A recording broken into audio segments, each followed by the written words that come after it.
फिर तेजी से सफेद बाल उगाए और चेहरा 80 साल की उम्र का दिखने लगा। अमृता की दवा पीने का विचार था, लेकिन पीने के बाद वह और बूढ़ा होता चला गया। 30 सेकंड के अंदर वह एक कंकाल में बदल गया। ऐसा देखकर कि वह मरने वाला है, उसने सोचा कि महिला को अपने साथ ले जाए। तभी पीछे खड़े आदमी ने उसे देखा और तुरंत दौड़कर महिला को पकड़ लिया, जिससे उसकी जान बच गई। सुरक्षित व्यक्ति को कोई नुकसान नहीं होगा, लेकिन टिफडन इसे नहीं मान रहा था। उसने दोबारा तालाब से एक कप भरा। इस समय वो वहीं जम गया। फिर उसने पवित्र कप को जमीन पर रख दिया ताकि कोई योग्य व्यक्ति पवित्र जल को पी सके। साल गुजरने के बाद गुफा अब एक समतल भूमि में बदल गई थी, पर पवित्र जल वहीं था। रेगिस्तान में 3 दिन प्यासे एक व्यक्ति ने जैसे ही लेना चाहा, अचानक प्याला सफेद प्रकाश से चमक उठा और अगले ही पल आदमी राख में बदल गया। अपने दोस्त को राख में बदलते देख छोटा काला बिना कुछ सोचे समझे सीधे पवित्र प्याले के पास चला गया, सोचते हुए कि प्यास से मर जाना तो नहीं है। जैसे एक कप पी लिया, इसके बाद उसने पवित्र प्याला का सर पकड़ लिया। और अजीब बात ये थी कि वह राख में नहीं बदला। असल में छोटा काला ही हजारों साल में एक दुर्लभ था। सम्मान के साथ उसने तुरंत ही पवित्र जल पी लिया। जैसे ही वह पवित्र जल की ठंडक का आनंद ले रहा था, अगले ही क्षण एक चमत्कार हो गया। उसने थपथपाया। जिस जगह उसने छुआ वहाँ कई घने छोटे छोटे घास उगाए और तेजी से चारों ओर फैलने लगे। जल्दी ही पूरा जंगल भर गया। तब जाकर छोटा काले ने समझा कि उसे अलौकिक शक्तियां मिल गई हैं। आदमी ने भय से देखा कि एलियनों द्वारा पृथ्वी पर उगाई गई खून जैसी बेल अब अपना रंग खो चुकी है। और भी अजीब बात यह है कि जरा सा दबाव डालते ही बेल तुरंत चूरा बन जाती है। यहाँ तक कि भयानक विदेशी यंत्र भी अब वहीं जड़बत पड़ा है। बड़े पहाड़ को लगा था कि इंसानों ने विदेशी राक्षसों को हरा दिया है, लेकिन जैसे ही वह आगे बढ़कर पूछता है, सैनिक कहता है कि उसे भी नहीं पता कि क्या हुआ।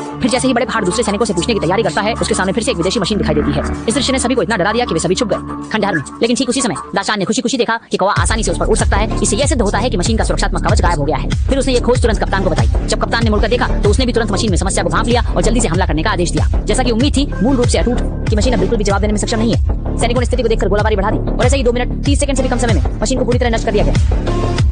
जब सैनिक आगे बढ़कर जांच करते हैं तो उन्हें पता चलता है कि विदेशी पहले ही लड़ाई की ताकत खो चुके हैं और पूरा हाथ पहले ही बेकार हो चुका है। हालांकि विदेशी को हराने वाले इंसान नहीं थे, बल्कि वे सूक्ष्म जीव थे जो पृथ्वी पर करोड़ों वर्षों से रह रहे हैं। क्योंकि विदेशी जब पृथ्वी पर आए तो उनके पास जीवाणुओं के खिलाफ कोई प्रतिरक्षण क्षमता नहीं थी और अंततः इसी तरह समाप्त हो गए। जमीन से अचानक एक धनुष जैसी वस्तु निकल आई और जवान माओ ने इसे लैब में लाने के लिए हर संभव प्रयास किया। इसी समय जिज्ञासु छोटा भाई इसे खेलने के लिए उठाने ही वाला था कि जवान माओ ने उसे तुरंत इस गैर जिम्मेदाराना हरकत से रोका, क्योंकि यह दिव्य धनुष साधारण व्यक्ति द्वारा छूने के लिए नहीं है। जैसे ही यांत्रिक हाथ ने इस धनुष को छुआ, वह तुरंत स्टील की रस्सी बन गया। ये भी प्रमाण है कि जो इसका उपयोग कर सकता है वह निश्चित रूप से कोई साधारण व्यक्ति नहीं है। रात में जवान माओ अभी भी शोध कर रहा था कि आखिर इसे कैसे अपने उपयोग में लाया जा सकता है। मुंह के अंदर की रोशनी अचानक चमकने लगी और उसके पास रखा भगवान धनुष का स्थान भी कंपन करने लगा। जवान माओ ने उत्साह के साथ सफेद कपड़ा हटाया। वह सोच रहा था कि उसने भगवान धनुष प्राप्त कर लिया है। कि स्वीकृति पाने के बाद सामने की इस दिव्य वस्तु को देखते हुए वह अंततः इसे छूने के लिए हाथ बढ़ा देता है। जैसे ही उसने धनुष को छुआ, भारी ऊर्जा ने उसे 19 मीटर दूर फेंक दिया। तब उसे एहसास होता है कि वह सच में इस धनुष को नियंत्रित नहीं कर सकता। वह मजबूर होकर मदद के लिए पारिवारिक गुप्त कक्ष में जाता है और कहता है कि वह इस धनुष की शक्ति को देखने के लिए अपने पुश्तैनी रोग को बलिदान करने को तैयार है। जहर को पुराने पूर्वज को दिया और दोनों हाथों से सौंपी 100 साल पुरानी वायरस। देखा, एक बूढ़ा मूर्ख आदमी वायरस उठाता है, फिर उसे अपनी छाती में घोंपता है। बहुत